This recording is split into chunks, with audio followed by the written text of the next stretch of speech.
Hey guys, I got my white GTX pretty much all finished in terms of all the work I was doing on the brakes, the chassis, refreshing everything, and wanted to share sort of a wrap-up video with everybody. So I'll walk you around real quickly as to what everything looks like, and I'll describe everything without getting too boring. And certainly happy to answer any questions that you may have. But here is what it looks like, final product. You can see here the new rotors that I had. Here are the original calipers that I rebuilt, and of course new pads. And you can see the new stainless steel brake lines. They were bought from HEL out of England. And this car, it's on K-Sport coilovers. The coilovers that I had on it before that I rebuilt, I'm experimenting with suspension right now, so I put these K-Sports in temporarily, but you can see them on the car. And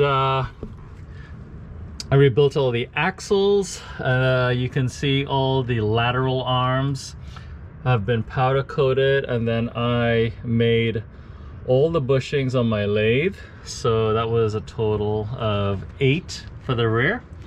And you can see the whole rear cross member I removed and painted. And then under the car, if you can see that, I also painted. You can see the wheel wells. I sanded down, primed, and painted as well, so that came out pretty good. So under the car looks good. And then all brand new zinc coated grade 10.9 fasteners were bought from Bellmetric. Here are some more details on the suspension arms. And really, so that's the rear. And then on the front, similar new rotors I bought from Brake Performance, and same with the calipers. I rebuilt them, and then new pads, new stainless brake lines, and then there are the K-Sports again. And then even all the original plastic I sanded, cleaned, and then repainted those.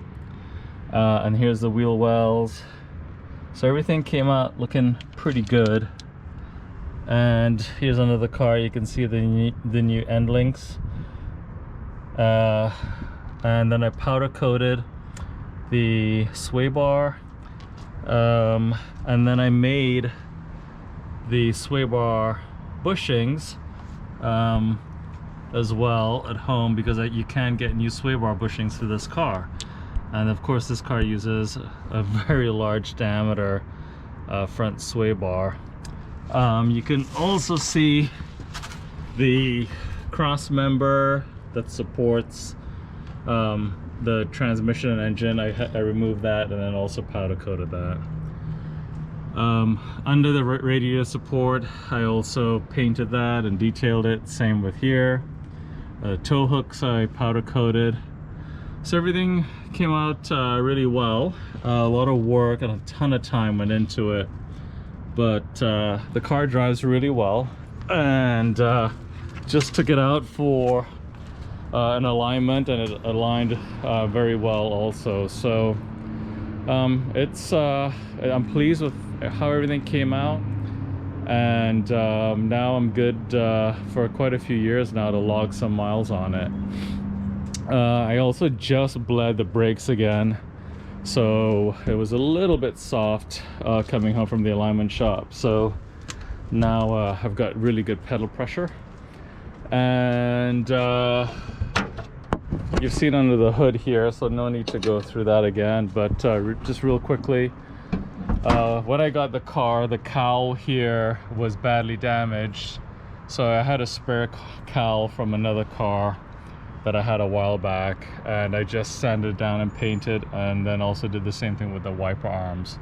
So just making my way around and addressing some things related to some years of deferred maintenance and a bit of neglect.